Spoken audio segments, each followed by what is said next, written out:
طاجن الكلاوي وطاجن المخاصي عملناها تكات وحرجات. ما تقوليش بقى ريحه ومش ريحه، ما فيش اجمل من الطريقه دي ولا احلى من الطريقه دي ولا اجمل من ريحه الطريقه دي. عايزه تعرفي الطريقه دي بتكاتي وحركاتي؟ كملي معايا الفيديو. السلام عليكم ورحمه الله وبركاته. ازيكم احلى متابعين؟ وحشتوني قوي قوي قوي قوي. راجعه لكم بقى باكله حرشه. هنعمل مع بعض الكلاوي. طبعا اكله جميله وحرشه ولذيذه ومغذيه. طماطم، فلفل رومي، فلفل الوان، فلفل حامي، بصلايه، سمنه، والطاسه بتاعتنا او الايه الطاجن اللي هنعمل فيه النهارده. والبهارات بتاعتنا ملح، فلفل، كمون، كزبره. واحنا شغالين بقى هنشوف هنحط بهارات تانية ايه. يلا نسمي بسم الله ونروح على البوتاجاز. حطيت الزبده او السمنه او الزيت زي ما انت عايزه، وحطيت حته ليا هنا، ليا فاتن وسمنه اهو. قدام اكله بقى نعملها ايه كمكون كتير. بحط فصين مستكه. ليه مستكه؟ هيدوكي طعم حلو. بصي هنا انا الطاجن ده انا حاطاه على النار عشان هو بيتحط على النار، وحاطه تحتيه زي حامل كده او شياطه. ماشي. من هنا اهو هستنى بس اللي هي تسيح.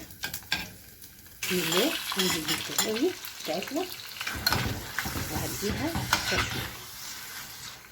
الكلاوي اول ما انزل بيها هحط ايه سنه فلفل اسود.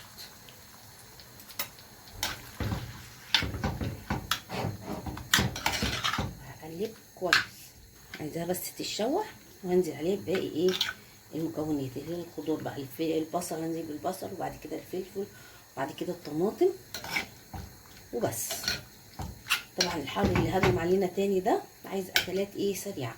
دي حبه رز ابيض جنبها زي الفل، وحبه بطاطس محمره برده زي مش هتقول لا. حبه مكرونه وجنبها هي برده مش هتقول لا.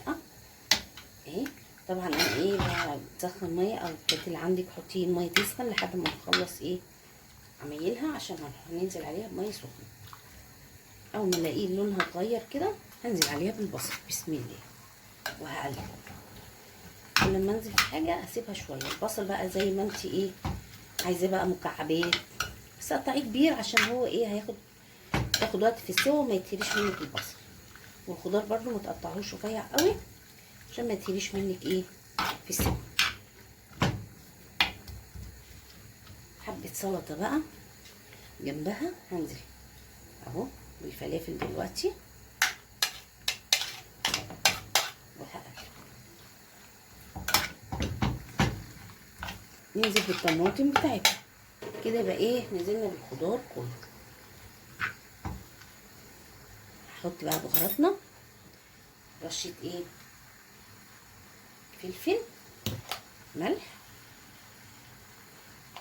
حبه كمون اهو، وحبه كزبره.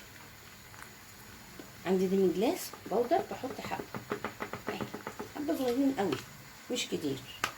ده اللي هيديك الصوص البني اهو. هقلب بقى كله مع بعضه. بصوا جمال الالوان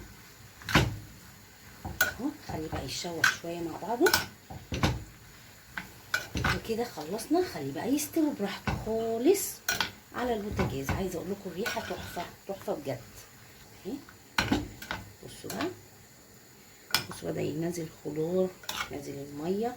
بس انا هحط ميه كتير وهسيبها، او انتوا لسه حطي شقشق ميه. يعني ايه شقشق ميه؟ يعني حبه ميه صغيرين حبه في حبه لحد ما تدوقيها كده تلاقيها استوت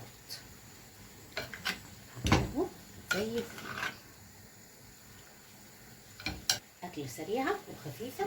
انا عارفه اللي هي بتاخد سوا شويه. هنزل عليها بالميه، ميه سخنه مش ميه ساقعه كده.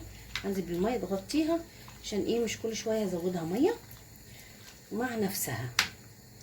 اجيب ورق فويل واغطيها واسيبها تستوي مع نفسها. بعد نص ساعه شوفيها كده، بتاخد يعني من نص ساعه لساعه الا ربع اهو كده. هسيبها بقى على نار هاديه تاخد وتدي مع نفسها بشكل ودي. نشوفكم لما ايه تستوي. بصوا بقى هنعمل ايه المخاصي. عملنا الكلاوي هنعمل معاها المخاصي. هنعملها ايه سهله وطريقه جميله جدا جدا جدا. هنا حاطه طاسه اهي فخار، اي طاسه بقى عندك او اي حاجه انت حابه تحطيها. حاطه السمنه تسخن قوي قوي قوي. لازم ايه تكون سخنه جدا عشان اول ما ننزل المخاصي عليها تعمل صدمه وتشرب ميتها، ما تنزلش ميتها خالص. وطبعا الاكلات دي لازم بنحط معاها فص مستكه. بسمي بسم الله، بس سيبي المستكه تسيح اهي، ساحت واحده كده.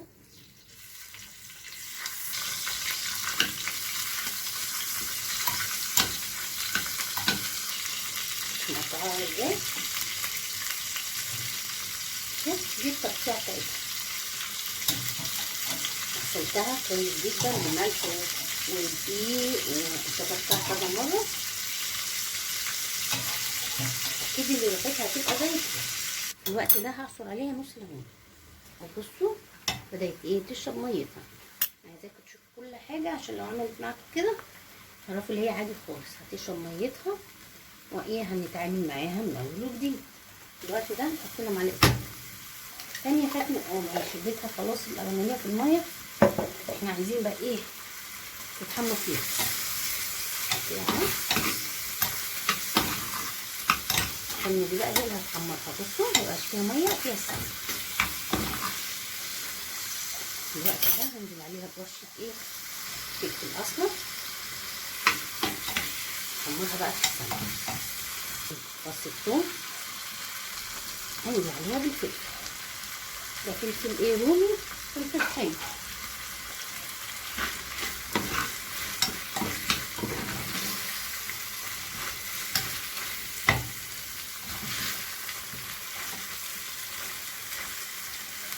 اسيبها بقى ايه تتحمر، بس هوطي عليها النار. عايزه اقول لكم الريحه لحد ما الفلفل يدبل، الريحه تحفه. اسيبها بقى واقعد اقلب فيها كده، استوت وزي الفل. بصوا استوت. عايزه بقى تغمقي لونها، مش عايزاه يبقى بيضه، يبقى لما نغرف. ورجعنا بعد عملنا طاجن الكلاوي، حكايه ما اقولكوش ووصايه. بصوا الكلاوي، بصوا، وعملنا المخاصي بطريقه تحفه وجميله ما اقولكوش مع العيش البلدي. ولا بصوا الصوص البني ده، بصوا الصوص البني ده حكايه. نغمسه كده وناكله، واعملوا بقى جنبها حبه بطاطس او حبه مكرونه. ايه ما تنسونيش في اللايك والشير.